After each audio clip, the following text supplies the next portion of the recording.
Nous avons sollicité Roselyne Bachelot pour être notre invitée ce soir. Malheureusement, elle n'a pas pu être des nôtres. Alors, je précise aussi que nous avons sollicité le leader de la distribution de l'eau en France, Veolia, et que Veolia a refusé de venir débattre avec nous et de venir répondre ce soir à nos questions. Et je pense que c'est dommage. Sophie Le Gall est avec nous. Bonsoir. Bonsoir. Vous êtes journaliste, vous êtes l'auteur du documentaire que nous venons de voir. François Veillerette, bonsoir, merci d'être là également. Vous êtes spécialiste des problèmes de polluants chimiques et de pesticides.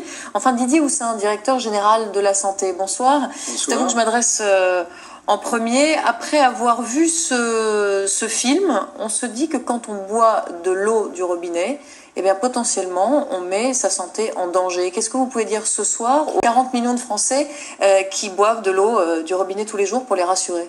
Alors je leur dirais d'abord qu'ils ont vu un film très intéressant qui a un grand mérite, c'est d'avoir attiré l'attention sur un sujet capital, vous l'avez dit d'ailleurs, c'est la qualité de l'eau. Les médicaments, on n'en sait pas beaucoup, on en saura, comme vous l'avez dit, un peu plus. Et vous confirmez, pour rebondir sur la toute fin du film, que le gouvernement informera les citoyens des résultats de cette étude? Il informera sans aucune hésitation. En revanche, et je crois que le sujet est très important, la question des pesticides, des nitrates, mais surtout des pesticides, c'est un vrai sujet. Il y a des actions possibles, il y a des informations nécessaires, et je crois que ce film a le mérite d'avoir souligné que parfois l'information n'est pas suffisante. Le problème, c'est que certains travaux, par exemple concernant les pesticides, ça suppose de protéger les captages, de réaliser des interconnexions, ce qui a été fait par exemple en Bretagne, dans certaines zones, qui d'évidence n'a pas encore été fait dans certaines régions, dans certaines parties d'Eure-et-Loire. Effectivement, on peut regretter parfois le temps qui est mis. Moi, j'ai trouvé que l'initiative prise par le maire de Courpalais est très intéressante, parce qu'effectivement, il faut informer à ce moment-là les femmes enceintes, pour que les jeunes enfants et les femmes enceintes, eh bien, il y a une restriction d'usage pour ces populations-là. Mais combien de temps? Parfois, les travaux prennent effectivement plusieurs années. C'est la difficulté, d'où ces dérogations. Je reconnais aussi qu'on doit faire des progrès en matière d'explication. J'ai vu la conforme par dérogation. Effectivement, ça mériterait d'être mieux expliqué. Le préfet avait tout à fait raison. Mais ce document n'est pas un document de communication, et je pense qu'on a un travail à faire là-dessus.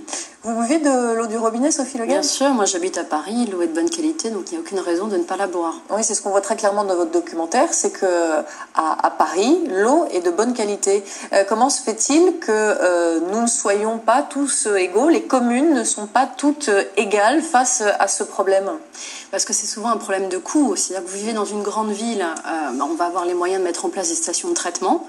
On va aussi contrôler l'eau de manière assez régulière, parfois même quotidienne, comme à Paris. En revanche, vous vivez dans un village, alors parfois il n'y a même pas de station de traitement, parfois elles sont vétustes. Alors, parfois l'eau est quand même de bonne qualité, mais parfois elle ne l'est pas. Et donc voilà, c'est de là que partent tous les problèmes. Et puis notamment au niveau du contrôle, c'est un peu la même chose dans les villages. Par exemple, dans les plus petits captages, on ne contrôle les pesticides que tous les 5 ans. Donc on n'est pas tous égaux devant le contrôle, et on n'est pas tous égaux non plus devant la qualité de l'eau.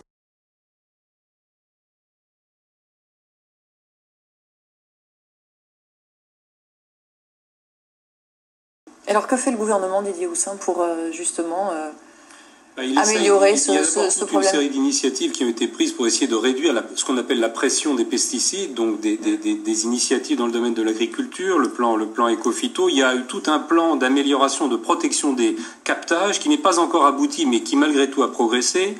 Il y a également des mesures qui ont été prises pour traiter l'eau. Alors effectivement, quand il y a une station de traitement, notamment avec le charbon actif, on réduit quand même la quantité de pesticides. Il y a également des mesures d'interconnexion qui permettent de faire en sorte que dans une zone où la pression, notamment liée à l'agriculture, est trop forte, eh bien on essaye de faire venir l'eau d'une autre zone. Enfin, on a à notre disposition toute une série d'outils, mais qui effectivement dans certains cas ne sont pas suffisamment efficaces pour permettre d'être au-dessous du seuil des normes. Je précise cependant que le seuil qui est fixé, c'est un seuil qui a comme une marge de sécurité en termes sanitaires. Alors, Monsieur Veillerette, vous êtes cofondateur du réseau Environnement Santé. C'est un réseau qui rassemble des scientifiques, des médecins, des associations de malades aussi. Quelles peuvent être selon vous les conséquences d'un trop grand taux de nitrates et de pesticides pour la santé? Alors, selon moi, selon les données scientifiques qui existent dans la littérature scientifique, on sait que sur les nitrates, c'est surtout les produits qui vont se dégrader, devenir des nitrites, des nitrosamines qui peuvent poser un problème, notamment pour le cancer. Et pour les pesticides, il existe pas mal d'études qui montrent qu'il y a beaucoup de produits cancérigènes dans les pesticides. Beaucoup de produits aussi qui sont ce qu'on appelle des perturbateurs endocriniens, des produits qui perturbent le système hormonal. Et là, on est avec une vraie problématique émergente de santé publique, puisque ce sont des produits qui agissent à très très faible dose. Et puis, on parle de l'eau, c'est un milieu, mais il faudrait raisonner par population. Il y a des gens qui sont exposés à des perturbateurs endocriniens par l'eau, mais ça peut être aussi par leur alimentation, par leur mobilier chez eux, et tout ça, si vous voulez, à la fin de la journée, ça fait qu'on a une population qui va être exposée à des produits, notamment des produits qu'on ne connaît pas encore bien comme étant des polluants, mais les composés dits perfluorés sont des produits qu'on trouve dans l'eau partout, et on sait qu'on va avoir une exposition de la population à travers ça.